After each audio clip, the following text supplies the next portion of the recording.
Hello, hello. Thank you. Thank you, Brett. Oh, glad to see you are here, and we hold space for anyone who is called to be here, and we welcome anyone online with us this morning. Take a deep breath in to that holy space, and we honor that presence, that infinite loving light and presence that is God, that resides within each of us.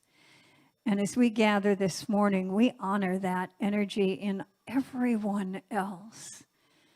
And so when we look into the eyes of another, we recognize that face of God, seeing that truth of who they are and seeing it mirrored back as the truth we are. And in this space of oneness, we come together to meet and experience the living presence of God showing up as each of us, calling us to a greater experience of that divine energy in this beloved community. And so it is. Thank you, God. Amen. Thank you, Reverend Margie. And with that, I'll call this town hall to order. Can we have the first slide, please? And I didn't print out my slides, so I'm going to have to read the screen. I'm not going to apologize for that. I'm just going to explain. Oh, there we go. All right, so here, I want to go through each of the guiding principles and agreements that the board indoctrinated back in 2020. And here we say that number 5, we refrain from making assumptions, gossip, personal attacks, and side talk. In other words, the intent is for us to speak exactly what our truth is to each other, not to a third party, for us not to triangulate, for us to be sincere with each other with our truth. And we strive to do that. Next slide, please. So here are some important dates that are coming up. January 28th. Yeah, okay. We're going to announce the annual meeting date and time. That's going to be March 3rd, noon. And then next week, we're going to announce the candidates for board, which have already been shared with you, and we'll share that again this morning. Then we have the membership packets available on February 11th. And they'll be here at the church so that everyone who's here can pick them up live and take them home with them. And then the 12th, the following morning, we'll mail out all of the packets that did not get picked up. February 25th, the candidates will be giving their speeches to the congregation. That'll be in a special town hall immediately after the service. Those that can't be here live will have a video. And then finally, on March 3rd, we have our annual meeting where we will elect new board members. So that's our upcoming schedule. So next slide, please. So our upcoming membership meeting on the 3rd at 12, we have 3 departing board members. Dr. Jan Fitzgerald. Jan, would you raise your hand? See the hand raising from the back? That's Jan. Francia Hamnet, and then Dr. David Grisham. And I'll speak to the wonderful things each of these people brought to the board on the 3rd as their swan song, if you will. And then then incoming board members include, next slide, please. Debbie Catania. Debbie, are you back here, or are you down in the kitchen still? Debbie, I'll sing their praises at that time too. Dr. David Grisham, who will be rejoining us if he's elected in. And then a newcomer, Marcia Zena Major, who I just got through having lunch with downstairs. So that's the board candidates, both coming and going. Next slide, please. So I want to talk about the Endowment Foundation very briefly here. We are receiving income from our $2.179 million, and we're getting right about $11,000 every quarter from that, which comes out of the interest that is provided. And then we have the Evolutionary Council. Reverend Margie, would you get up and tell us just a moment or two about what that function is?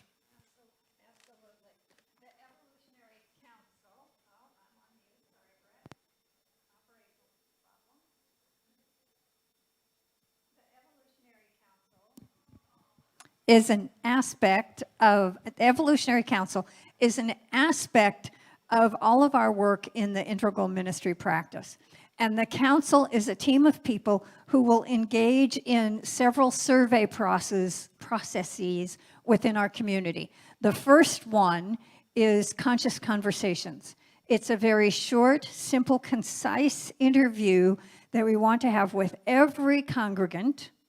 Doesn't matter your status, doesn't matter if you've been here 45 years or if you've been here 4.5 minutes. We would be glad to interview you and see what your impression is of your experience of this community.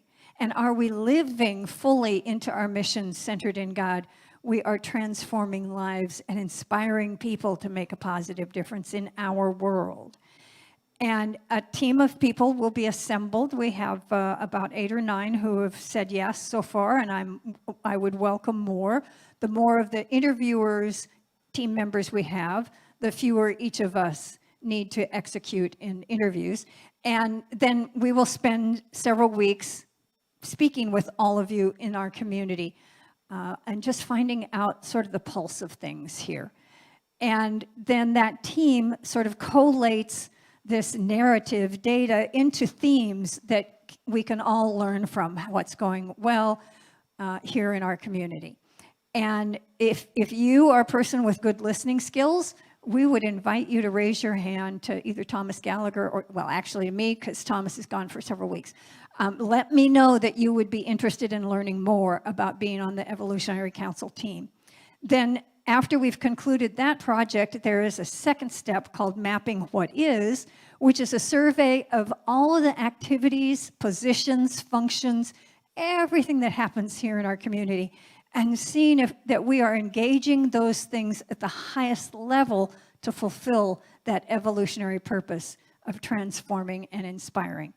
That's a quick overview. I hope you will contact me if you want to know more, because I would love to lure you in to the team. Thank you, Jerry. So I'm going to give my take on this, okay, because I have the microphone and I can do that. We've shifted away from a minister-centric environment to one that's much more mission-centric. And that's because our mission should remain pretty consistent as we grow over the years and evolve. We also are working to evolve what we call the beloved community. That's where we can all count on each other, where we all hold each other up, where we all part of the same family doing whatever role is to support us all in growing into whatever we're going to be. The Evolutionary Council is a critical component of both of those things because it helps us look at who we are. It gives us some input from you, each of us individually. What's important? What are we feeling we find here that is of value? And what would we like to see? As well as what's important to me long term, so I know that this is the church home that I can help grow. And so the Evolutionary Council, as I believe, is going to be transformative for us and help us determine who and what we are and where we're going. Thank you, Rob. I'll get it. Okay, next slide, please. Just a little bit of what's going on around here. You notice the monitors up since our last town hall. We have new lighting up. Our AV environment continues to grow. Notice that there's not someone sitting up here every Sunday. That we've consolidated our resources into more of a command center and back. So our AV environment continues to evolve. The facilities committee, you know, one of the biggest things that we had discussion at our last board meeting just this last Thursday night was the condition of our facility here. We're blessed to have this gorgeous property in this really valuable place. We really are. And for 2 years plus, it sat here kind of sitting here with the weather continuing to beat on it, with the termites continuing to have dinner. So it is time for us to once again take a concerted and methodical approach to improving and enhancing and furthering the property and the building so that it'll continue to live on with us as we grow as a ministry. So that's my fancy way of saying we're working on a property. Next slide, please. Okay, treasury team, hold on. I had to put on my treasurer hat. Okay. Okay, so our trusted treasury team. It's the T3, which is the trusted treasury team today. So that's T4. So we shift to the next one. These are our. I want us to remember that we practice the law of circulation. We provide good throughout the community wherever we can, based as part of our donation. We don't consider it a tithe as much, although we are tithing, but we consider it circulating our good within the community. And the 3 organizations that we provided for in the last 3 months, you can read them up there. I have them written down here in smaller type, so you'll see me squint. Okay. Family Programs Hawaii in October, Hui Malama Okea Kai Foundation, and then Residential Youth Services and Empowerment. So these are 3 organizations that our treasury team selected and then the board agreed to provide financial assistance to. Next slide. I'm going to shift back to that idea too. You know, we recognize that a lot of the things we do, we don't follow up as well as we could. And so one of the things that we discussed also in a board meeting, which, you know, they're kind of interesting. You might show up for a couple of them sometimes. They're all remote, so you don't have to get out of your easy chair. But we recognize that we don't often spend the time acknowledging the organizations that we do support and then following up with them to find out what else we can do. So one of the things that our treasury team has recognized as important for us is to have that follow-up, to become more engaged and involved rather than simply writing a check. Because we know that there's much more to what these organizations do than just simply collect money from people. And so we want to reach out to the community more and be more effectively engaged in these organizations. Okay, on to the numbers. So, funny, I just had this discussion at lunch just a few minutes ago. In October, as Cindy, our treasurer, puts it, we were in the brackets, not quite $13,000.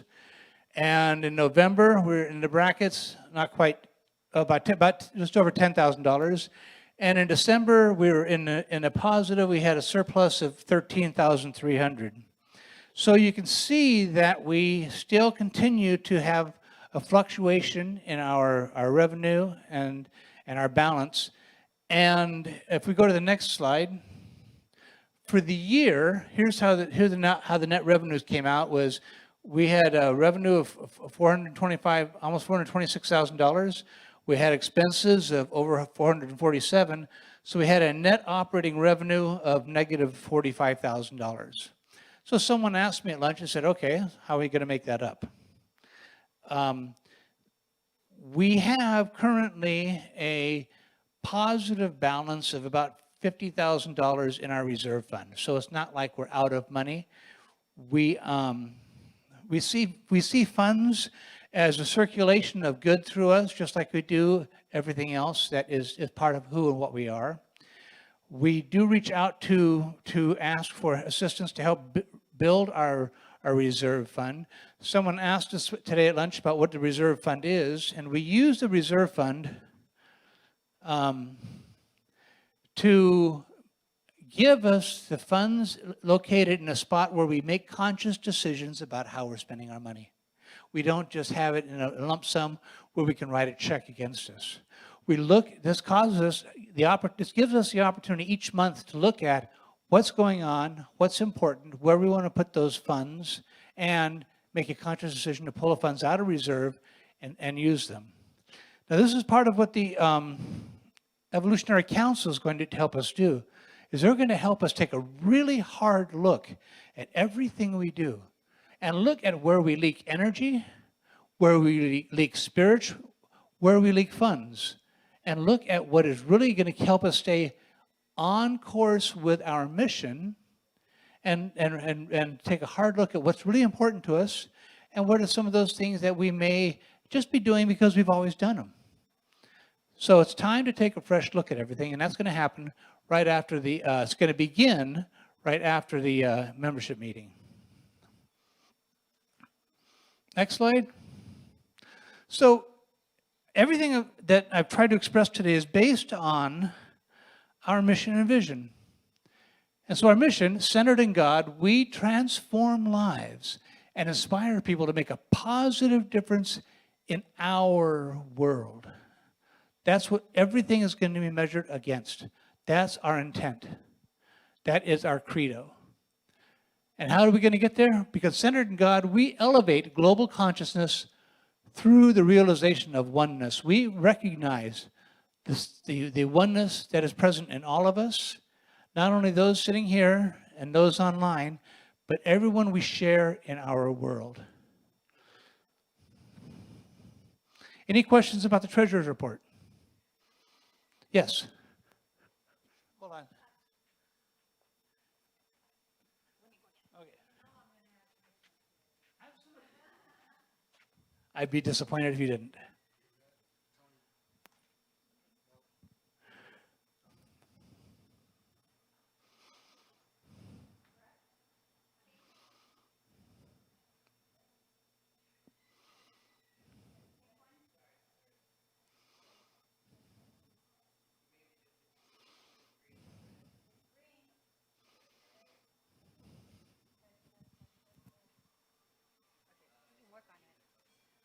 Okay.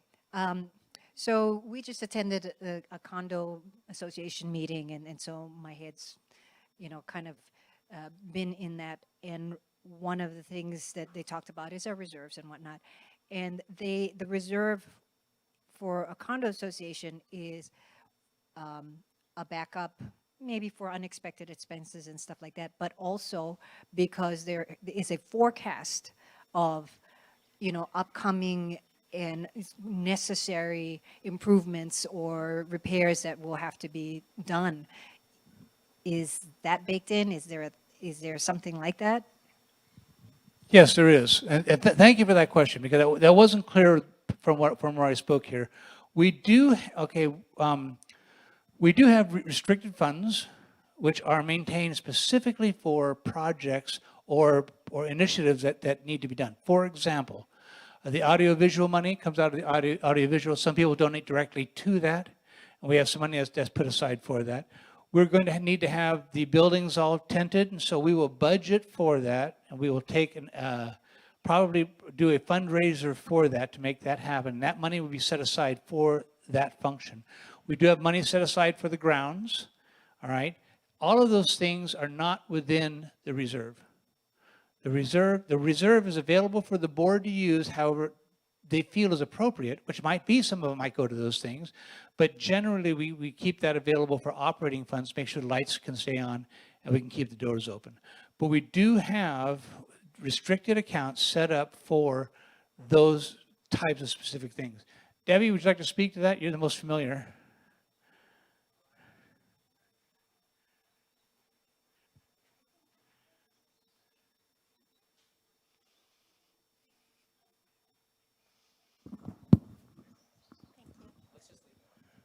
Okay.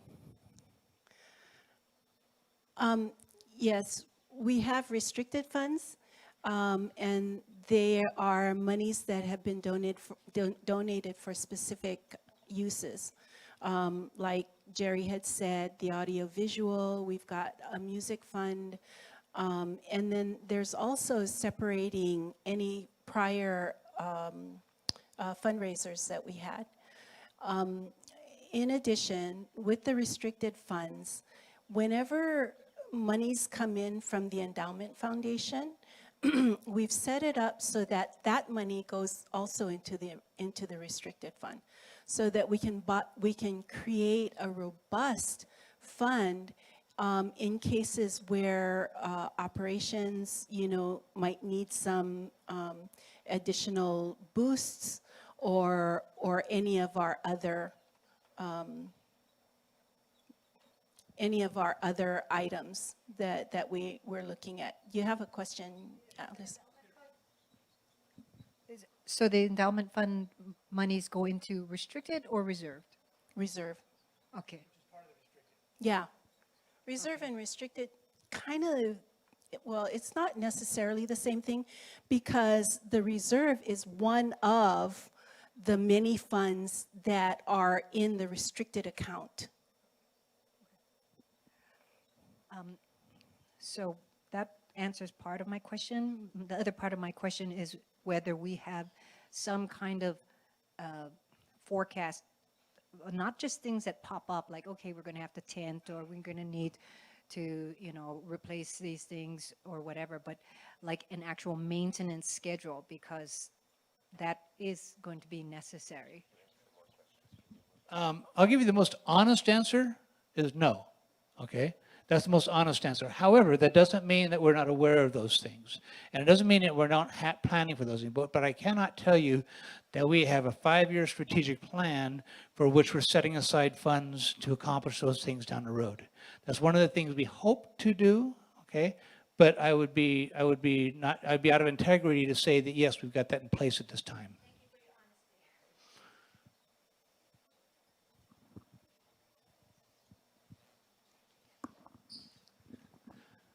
Okay. Wow, we got to that point already. Questions, thoughts, ideas?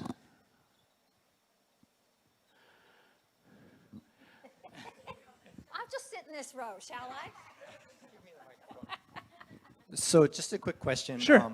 From the time we had the turnover of the senior minister and Denise came in, I was under the impression that that particular mission statement was a temporary one that was installed at that time, and that we would be reviewing that once we got a new senior minister, which we have gotten quite a while ago. I was curious if they're going to do that still, or if those plans have been scrubbed. So when this was brought in, there were some of us who had some resistance to it. And part of what was important about the Integral Ministry program was to have a consistent mission statement that fit with that program. Now we as a ministry have got every right and opportunity to revisit that and find one that fits better for us. That just hasn't happened yet, okay? In my opinion, and this is not the opinion of board president, okay? Jerry Denton's opinion is I would like to see us do that. I would like us to have a sense of ownership of our mission statement. All right, and for now, this is the one that we agreed that we would follow until such time happened.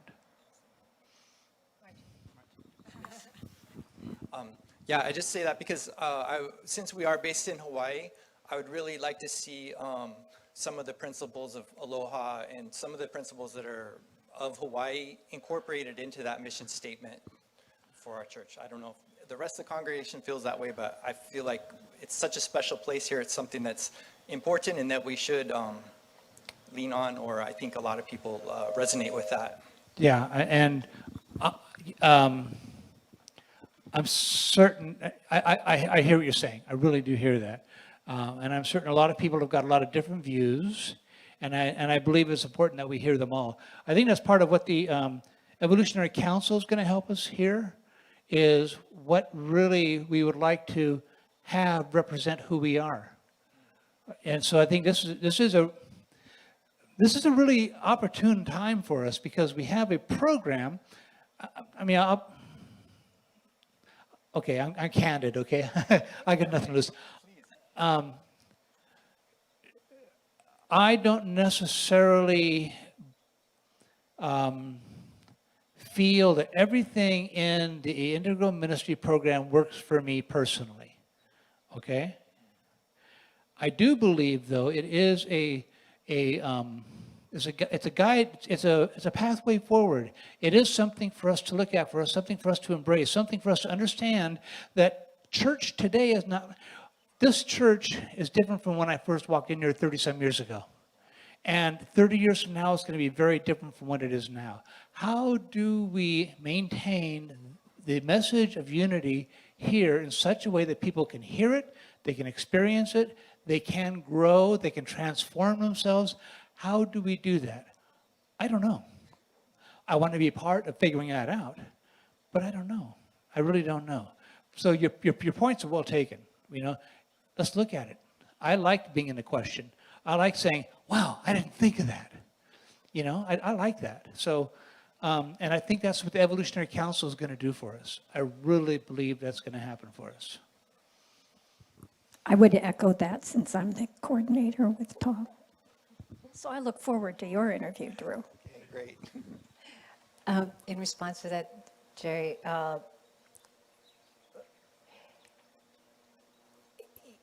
whatever gets formulated, I hope that we will incorporate markers so that we know that whatever program that we choose and in whatever shape or form it is in, that it will be measurable, that we will be able to see, because I hear what you're saying about, it's not the same church and everything.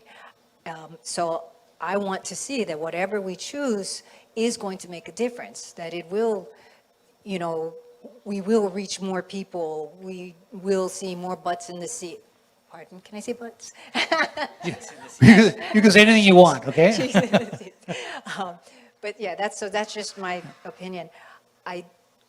If anybody has anything else, I wanted to ask a different question otherwise. Well, so let me respond to that real quickly, okay? And then I welcome your next question. One of the things that I'm learning, I owned a business for a long time, and I had to have markers along the way to know whether I was doing okay or not okay. And I still left the business because it did not evolve the way I wanted it to evolve. And that's one of the things that I'll say is where I kind of have a difference in opinion now. I used to share that opinion. I did.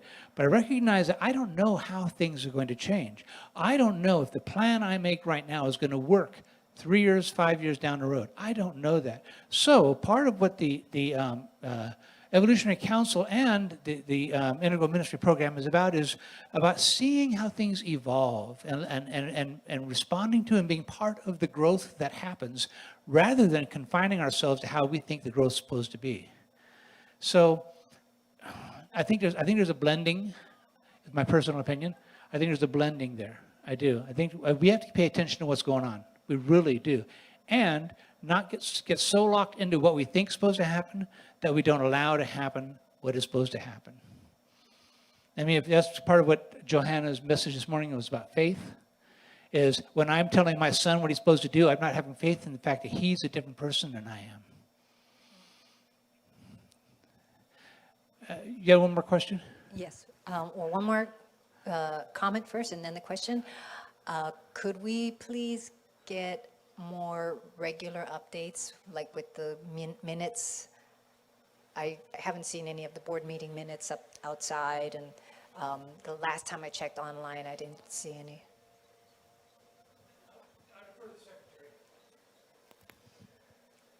They're all on the website, except possibly the last month. So the last minutes are for the November meeting, and they were just approved, Thursday night. Okay. I guess the last There time I was no checked, meeting there in wasn't, December. there wasn't any, so it's been a while since I checked. Oh, but okay. in any Yeah, case, because we got them all. We got Okay. them all on But there. can we post it up there for those that don't regularly? Yeah, I guess we should do that. No. That's correct. Yeah, but we do have a space for it outside on the bulletin board for those that aren't regularly checking, on the website or are not tech savvy. Yeah, we can do that. Yeah, wasn't that part of what we did before? Oh, probably, but they went and made me secretary. Sorry, executive function's not a strong point. Yeah, and quite often, okay, and I'll take responsibility for that. As president, it's my responsibility to make sure those things happen. Okay, so what I'll do is I'll put activities in place to help empower the staff to do that, because they're the ones with access. They don't work for me, okay? They work for the minister, so I will make that request through him. Okay? And I have to admit, for example, I've had to go through our records, our minutes for the last 10 years with a project that I'm working on, and paper is a lot easier than digging through all of the PDFs online. So Okay, my question, my final question is, you spoke about engaging with the community more? That was your question. How, in what way? You know, we did the tithes, and you said that you wanted. the ch- Okay, yeah. sure. Because- For example, RISE, okay? RISE is an organization, and their headquarters is right by my house, and I even go to meetings there every now and then. We send them a check, and we say, here's a check that supports what you do, and we leave it at that. I think there's a higher level of engagement that we can have with these organizations. We can actually have a partnership with them. We can bring them in here and let them talk to our congregation about the work they do. I would like for our membership to know who we give to and what we support. All right, but these are things that, some of the things is, okay, who's going to do it? Who's going to go out and talk to them? Who's going to, so it's not my place to burden the staff with additional things to do.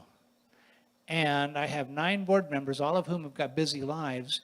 And so then all of a sudden it ends up in one person's plate, and that person's busy already too. So these are things we want to do. We need to work the mechanics out of how to do that. All right. So I really don't want to drop anything else on our staff at all. I really don't want to do that. And our ministers, they're all busy too. Our board members, most of them have got lives outside of board. As we grow and as the evolution, here again, I'll go back to the Evolutionary Council. I think that as we begin talking to people and finding out someone who might be willing to do this stuff, because we just haven't asked. So as these things come up in conversation, I did something very similar to this with my Rotary Club when I became president there. I went out and I interviewed every Rotary member on my club, find out who they were, why they were there, what their passions were, what they wanted to do. And through that process, I learned who wanted to do different things. And so, you know what? They're doing different things. But we don't know until we actually sit down and spend time with people and find out what their passions are. And we just haven't done that in the past. It goes back to this integral ministry program, and the Evolutionary Council is an opportunity for us to follow a program that brings these into our day-to-day experience. So that's like I say, I mentioned I don't always agree with Dr. Gary, but you know what? He's got a plan. I don't. So I'll follow his plan.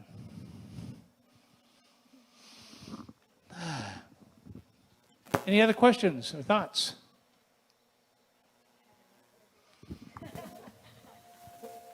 Any more? Okay. Margie, I've talked a lot about the Evolutionary Council. Anything you want to add or correct into the things that I've said? No, I agree with what you said. And I agree with you that maybe there are things there that don't fit in every place, but it is a roadmap. It is a path, and it's a path deeply grounded in our unity principles.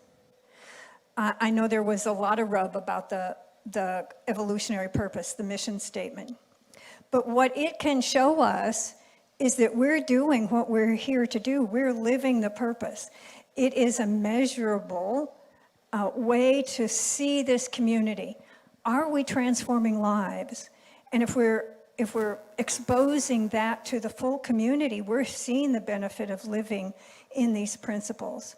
And that then the principles get into action, which is principle number 5, that we're moving beyond these church walls out into our greater community. And we're seeking ways to do that.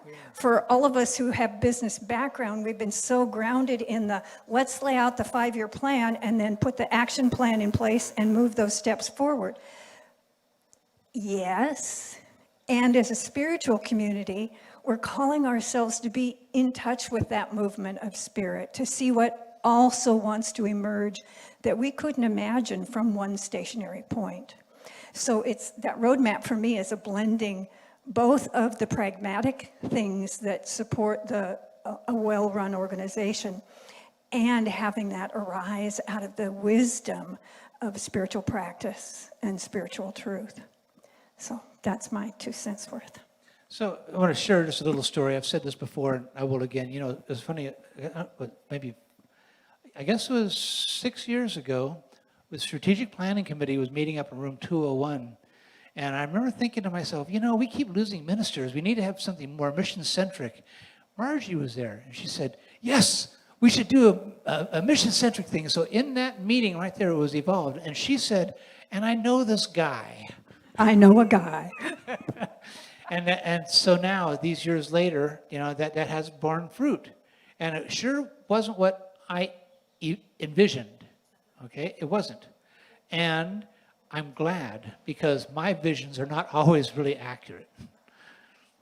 One key thing you said, Jerry, is how this church has changed so dramatically from when you first came, and it will continue to change. It must continue to change for us to survive, and more importantly, to thrive. The world, well, certainly the nationwide experience of church is just dramatically shifting. And in those changing tides that Johanna spoke about, church as a whole is wanting to evolve to the next new level of human spiritual consciousness. And that's what all the mechanisms of integral ministry practice are, of moving into a richer, more expanded spiritual expression effectively through the organization we call church. Yeah. See, I knew there was another one back there.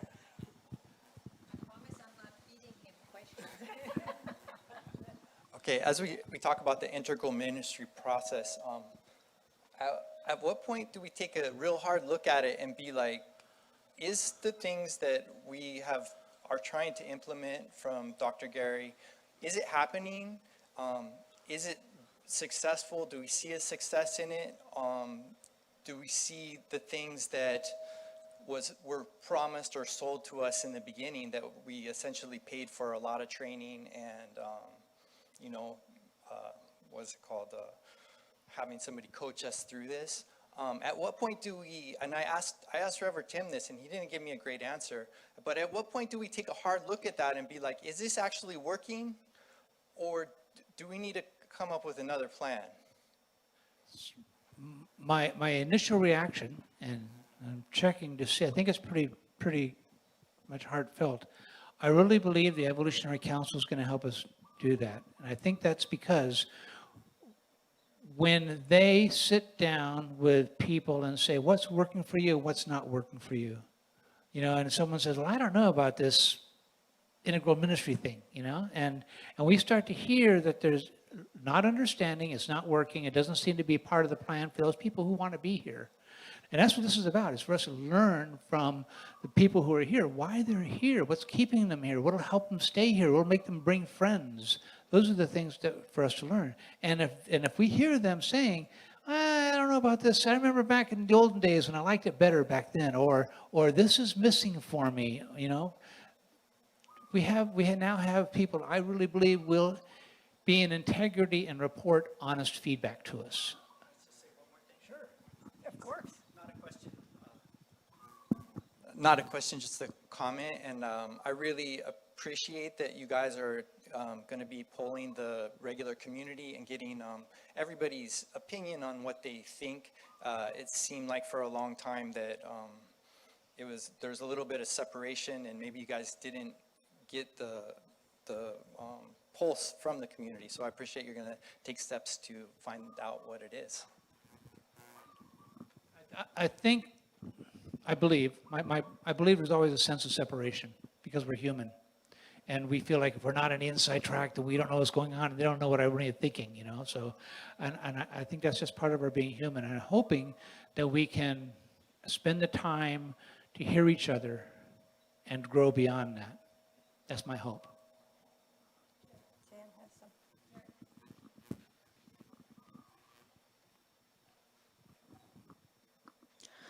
I think the fact that we are still here is evidence that the integral ministry process has worked so far. There's more to be done, but this church could have fallen apart and disappeared, and it didn't. And that's because people on the board did the work they had to do. It's because people came and did the cube process for the, excuse me, for the whole church. It's because people are being pulled in. And I'm leaving the board after 6 years. What a transformation. Oh my God. I got on the board because there was chaos and conflict. And my intention in getting on the board was to ease that, to get things to happen as they needed to happen. Who knew that meant Reverend Tim leaving? Who knew that meant Reverend Tim coming back? Reverend Tim could not have come back if we hadn't done the things according to the integral ministry process and the work we did with Reverend Denise. He could not have come back here. And he could not have, we would not have asked him to come back if he hadn't been doing the same thing without us even knowing it. So I see it all as working, and working very well. I'm sad that only 3 people have applied to be on the board, because being on the board is now a wonderful experience. It's time for me to leave. My work here is done.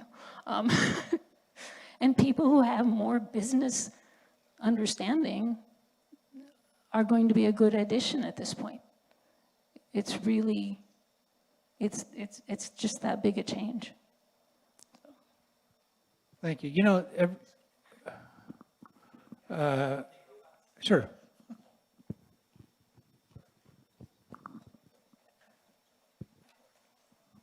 I just want to say I appreciate all your work on the board. You came through a really tough time in the church. I would suggest that maybe one of your benchmarks is just looking at how many people signed up to run for the board as a benchmark of if it's working, if people are interested in being a part of it. I don't know if you guys ever talk about that, but it is concerning that there's 3 spots open and only 3 people signed up to even try to become a membership of that board. That's my only comment.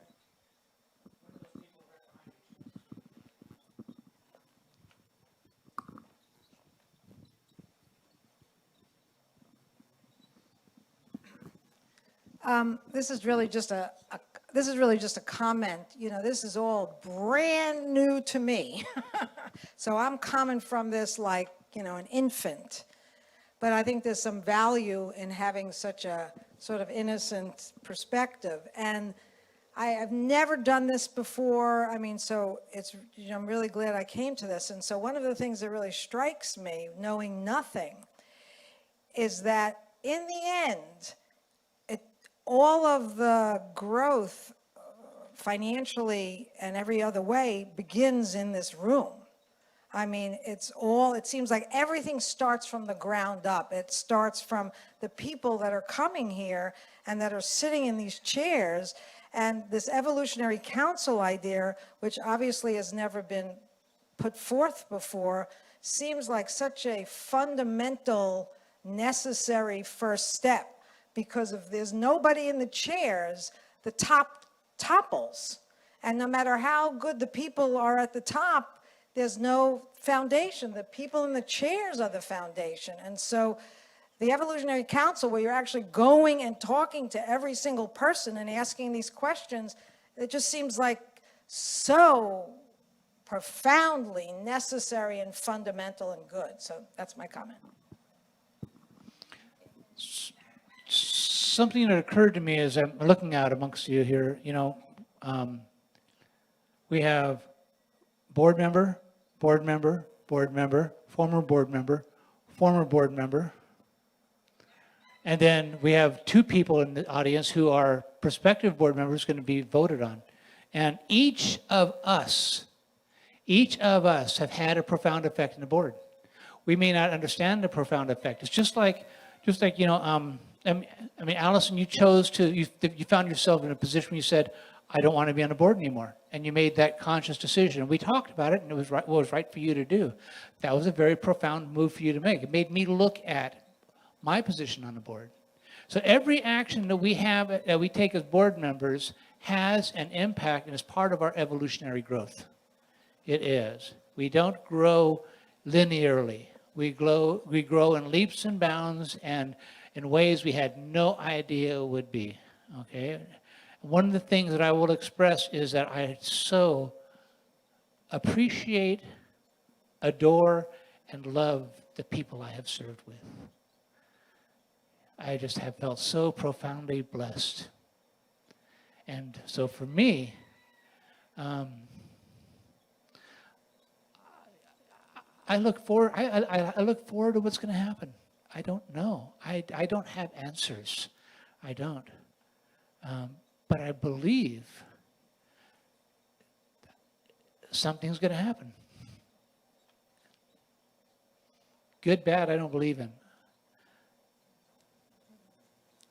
Okay, any other questions before we close out? Thank you. I really appreciate the spirited questions.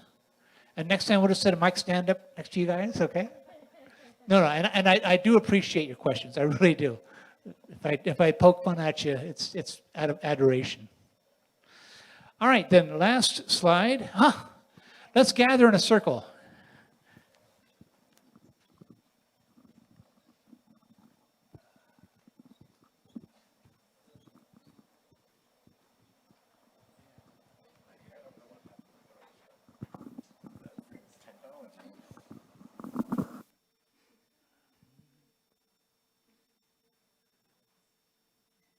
You can lead us, Ralph.